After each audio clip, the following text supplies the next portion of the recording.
Clip تو آپ نے دیکھ لیا, گفتگو بھی آپ نے سن لی. لغاری صاحب, آپ کو کیا لگتا ہے کہ یہ جو ٹیلی اسکول ہے یہ طالب علموں کے لیے کارگر ثابت ہو بھی سکے گا؟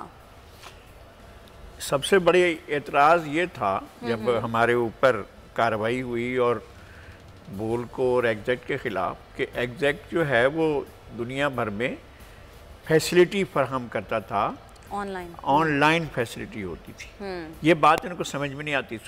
سپریم کورٹ میں کھڑے ہو کر ایف آئی اے کا ڈائریکٹر جنرل یہ کہہ رہا تھا سر ان کے پاس تو کوئی فیکلٹیز بھی نہیں ہے, اور اس میں تو کوئی نہ فیکلٹی ہوتی ہے نہ عمارت ہوتی ہے, کوئی چیز ہوتی نہیں ہے, پتہ نہیں کیسے تعلیم ہوتی ہے. اب تو آپ ان سے پوچھ کر ہمیں بتائیں. جناب شفقت محمود صاحب ہمارے انتہائی مہربان ہیں کہ وہ جو ہے بلڈنگ کے بغیر اور عمارت کے بغیر اور سب چیز کے بغیر کیسے تعلیم کو آگے بڑھائیں گے. بھئی یہ ہو سکتا ہے, یہ اس وقت بھی ہو سکتا تھا, یہ اب بھی ہو سکتا ہے. یہ جو کنسپٹ دیا تھا ہم نے اور یہ کہا تھا کہ تعلیم اس طرح سے ممکن ہے, کوئی ایک ڈگری بھی ایگزیکٹ کی طرف سے نہیں دی جاتی تھی. ایگزیکٹ صرف آپ کو کورس کی جو سہولت ہے وہ فراہم کیا کرتا تھا. وہ اس طرح کی چیزیں کر رہا تھا جو یہ کر رہے ہیں. صحیح. امتحان لینا اور اس کے بارے میں نتائج تیار کرنا وہ اور اداروں کا کام ہوگا جو تیار کریں گے, جو بنائیں گے, اور جو ڈگریاں دیں گے وہ بھی دیں گے.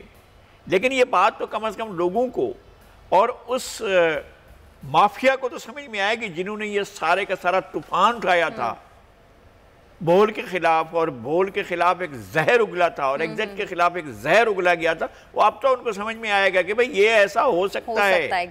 گھر میں بیٹھ کر بھی لوگ تعلیم حاصل کر سکتے ہیں. زیادہ عرصہ نہیں گزرا ہے, یہ 3 سال ہی گزرے, 3-4 سال پہلے آپ یہ باتیں کر رہے تھے, اب بھی وہ باتیں آپ کی ہوا میں اڑ رہی ہیں, لیکن اب تو یہ چیزیں سامنے آ گئی ہیں نا آپ کی. لغاری صاحب ابھی ساری یونیورسٹیز بھی آن لائن کلاسز دے رہی ہیں, یونیورسٹیاں آن لائن کلاسز دے رہی ہیں, اسکولز آن لائن کلاسز لے رہے ہیں, پرائیویٹ اسکول جو ہیں وہ بچوں کو آن لائن پڑھا رہے ہیں.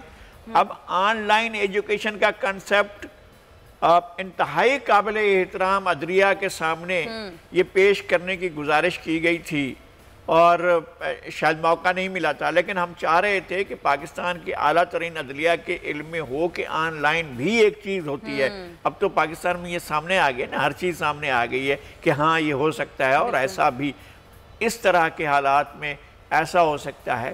اور دنیا بھر میں, امریکہ میں ہزاروں کے حساب سے ایسی, ڈاکٹر عبدالوہاب جو مرحوم ہیں وہ انہوں نے بتایا تھا کہ ایسی ہزاروں یونیورسٹیاں ہیں جن کے پاس کوئی بلڈنگ نہیں ہے, عمارت نہیں ہے, لیکن وہ آن لائن ایجوکیشن دے رہی ہیں, اور بہت بڑی یونیورسٹیاں ہیں. یہ بات ہمارے میڈیا کے جو بڑے ناخدا بنے ہوئے تھے, جو اپنے آپ کو پاکستان کا مالک سمجھ رہے تھے اور سیاہ و سفید کے مالک بنے, تو ان کو سمجھ میں نہیں آ رہی تھی. اچھا لغاری صاحب, تعلیمی عمل تو اس وقت معطل ہے, اور جب تک یہ وبا رہے گی شاید تب تک یہ معطل ہی رہے گا. تو بہت سارے ایریاز ایسے ہوتے ہیں جو پسماندہ علاقے ہیں, وہاں پر انٹرنیٹ تو چلے ہوتا ہی نہیں ہے, ویسے بھی لوڈ شیڈنگ ہوتی ہے, بجلی نہیں ہوتی, تو وہاں کے طالب علم کیا کریں گے؟ ان کی تو پڑھائی اس بارے میں حکومت کو سوچنا چاہیے, اور اس پر خاص طور پر دھیان دینا چاہیے. بلوچستان کے دور دراز علاقے ہیں, سندھ کا پورے کا پورا جو ہم جابلو علاقہ کہتے ہیں, جو ہم کھیر تھر کا علاقہ کہتے ہیں, ہم جو پہاڑی علاقہ ہے ہمارا,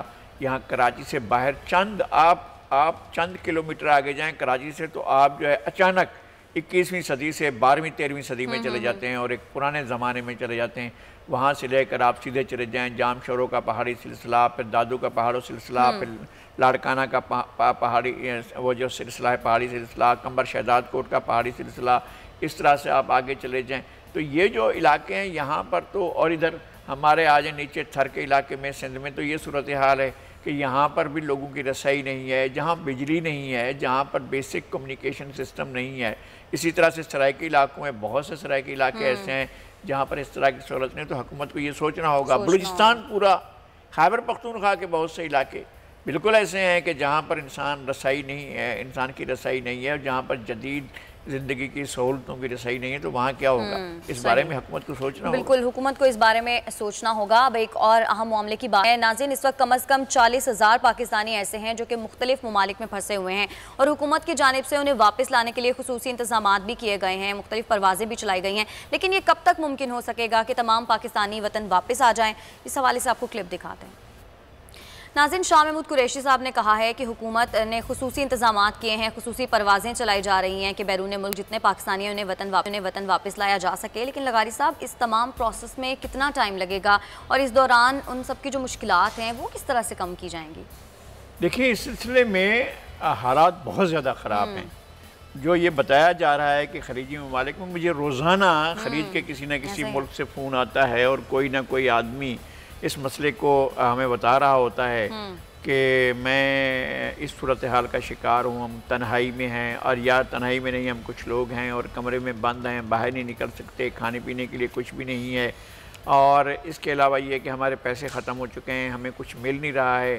اور وہ جو کفیل کہلاتے ہیں، وہ کفیل دیتے کچھ نہیں ہیں، کفیل یہ بنے ہوتے ہیں جو ہمارے مزدور ہوتے ہیں، یہ کفیل ہوتے ہیں بیچارے، ان کی کفالت کرتے ہیں اور ان کو اجرت دیتے ہیں، اور ان کو کچھ دے کر ہی وہ اپنا کچھ کاروبار کر سکتے ہیں یا مزدوری کر سکتے ہیں، تو مزدوری کرنے والوں کو بھی کچھ نہ کچھ دینا پڑتا ہے۔